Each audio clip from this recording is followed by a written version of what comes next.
видео үзүүлж байна. Эртний Египчүүдийн ачаар та бидний өдөр тутамдаа хэрэглэж буй 10 зүйлс. Эртний Египтэд гэхээр л бидний толгойд пирамид, сфинкс, мумигийн талаарх бодлууд орж ирдэг. Гэхдээ тэдний түүх эдгээрээр хязгаарлагдахгүй юм.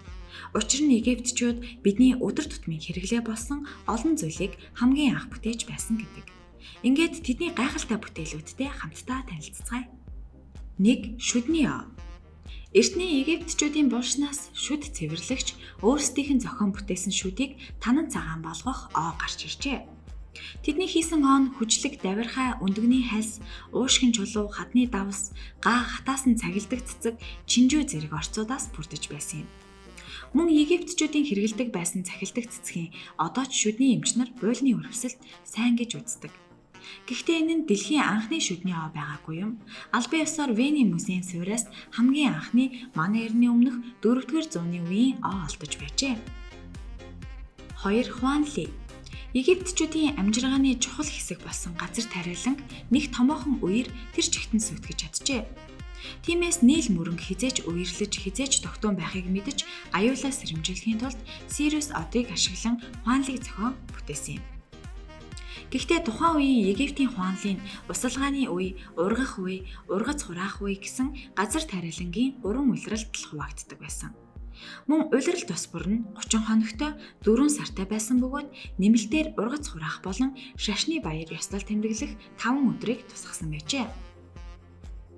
3. Нүдний харандаа. Египтчүүд хар цэсийн эслээс эхлээд шатаасан буйл гэх мэт янз бүрийн найрлагуудыг хольж будаг гарган авч түүнийгээ кохол гэж нэрлэжээ. Улмаар тэд кохлыг ашиглаж нарны бурхан Рагийн нүдийг будаж уг бүтээгдэхүүнээ тренд болгосон юм. Мөн кохол нь янз бүрийн бактери, нарны хурц гэрлээс нүдний харааг хамгаалах давхар ашиг тустай байжээ. 4. Бичгийн хэл. Бичгийн хэлний анхны хэлбэр болох папирус дээр бичигдсэн дүрс өсгүүд нь эртний Египтээс гаралтай. Хэдийгээр өмнө нь тодорхой утга агуулга бүхий дүрслэл, хадны зураг зэргүүд байсан хэдий ч Египтчүүд үгсийг дүрс үсгээр бичиж эхэлсэн цагаас анхны бичгийн хэл үүссэн гэж үздэг юм. Тэд үүнийгээ ашиглан сүм хийд, уран баримл, булш зэрэгдэр үг сэлж байсан нь өдгөө бидэнд эртний Египтчүүдийн улс төр, соёлын байдлын талаар олж мэдэхэд тусалсан.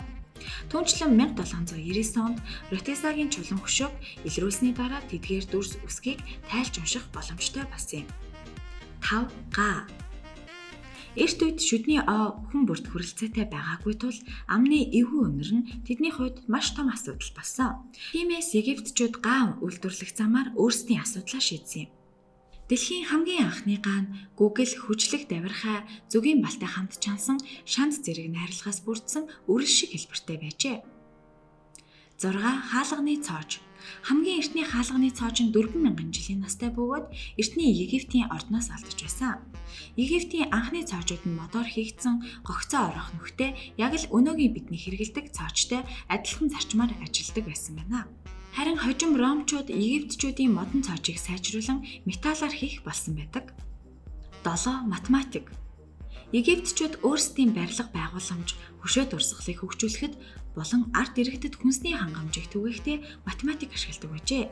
Тиймээс ч Египтчүүд үржих хуваах үйлдэлийг заасан геометрийн зааварчилгааны гарын авалгыг боловсруулж байсан юм.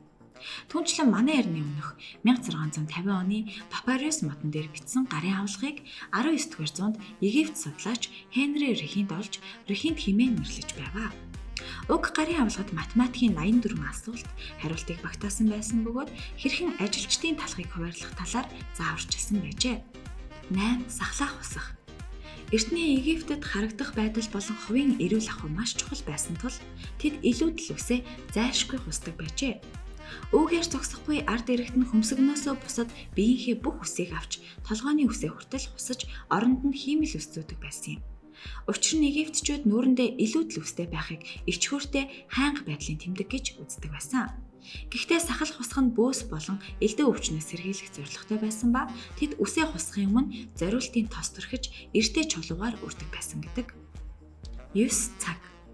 Египтчүүдийн бүтээсэн цаг нь минут секунд бүрийг нарийн тодорхой заадаггүй байсан ч тэд өдрийг цагуудад хувааж дурсгалт хөшөөнөөс нараар баримжаалдаг обелиск гэгддэг цагийг анх бүтээж байжээ.